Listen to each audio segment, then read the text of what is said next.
Episode 8 of the Amazing Digital Circus might actually be the best episode in the entire show, but it does have one major concern that might ruin the finale. With all the tweets we've seen from Gooseworks about it a whole year before we actually get to see it would of course make you not just excited for episode 8, but also the episodes before it. And with the last episode ending up with a crazy cliffhanger, people were definitely excited to watch the 8th episode.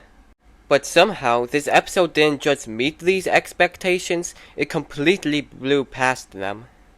I would say that this episode is actually the best episode in Digital Circus, and it's not because of recency bias.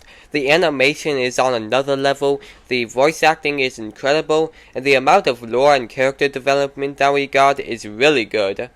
But even with all that, there's still one major concern that could seriously affect the finale. But for now, I'll just start with the positives. First, the animation. There's a moment in the episode where Pomni recreates her footsteps from the pilot, and the difference is actually really crazy.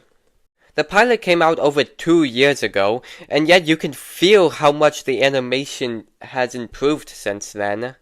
It's so much more smoother, more expressive, and way more dynamic.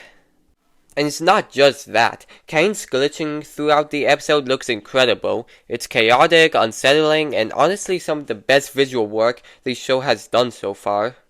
But the animation isn't even the best part of this episode. That easily goes to Kane. Kane was by far the best character in this episode. We've seen him just being a comedically funny character in the previous episodes, so seeing him go full villain mode and have a breakdown was definitely very jarring and well deserved. Kane was trying his hardest to make adventures that the people would like, but fails to do that because he doesn't actually understand them. So making an adventure that includes the very thing the characters wanted the whole time, an exit, only for it to turn out that it's not what they wanted, it will of course make him go crazy because his job is to make people happy.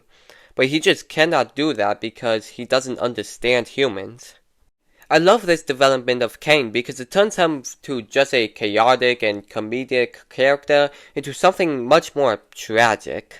He isn't malicious, he's just trapped in a role that he can't fulfill, constantly trying and failing to meet expectations he doesn't even fully understand. The gap between intention and outcome makes his breakdown feel more unavoidable rather than surprising.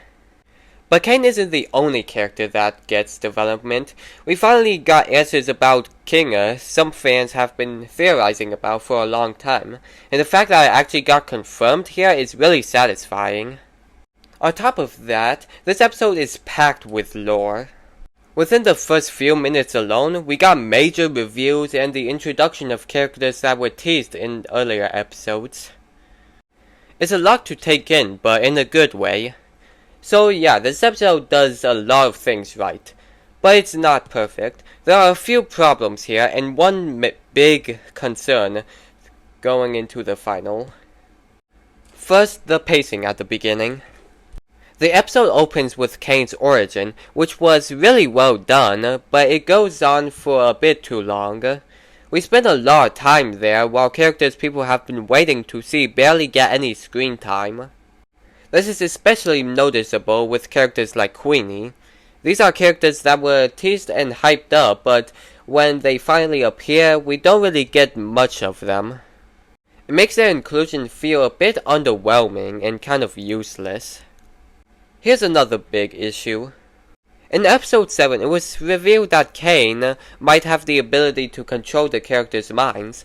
This is a huge twist, but in this episode it's barely addressed. The idea that characters can't even trust their own thoughts is very interesting, but it's not explored in this episode. And now that Kane is gone, is the plotline just gone too? Hopefully not, especially since it's been hinted that things like them forgetting their names are connected to this. And also abstraction. But this leads into the biggest concern of all, the final. This series spent multiple episodes building up mysteries, introducing more and more questions over time. And while episode 8 answered some of them, it also added new ones. And now all that has to be wrapped up in one final episode. So either the final tries to answer everything and feels rushed, or it might leave major questions unanswered. And honestly, neither of those are great outcomes. Especially for an indie series like Digital Circus, where episode takes months to release. People have a lot of time to think about these mysteries, so if those answers don't land, it could really hurt the entire story. With all the problems episode 8 has, it's still my favorite episode in the series. Episode 8 proves the Amazing Digital Circus can reach great heights, but now only one question remains. Is the final going to stick the landing, or if everything it's set up comes crashing down?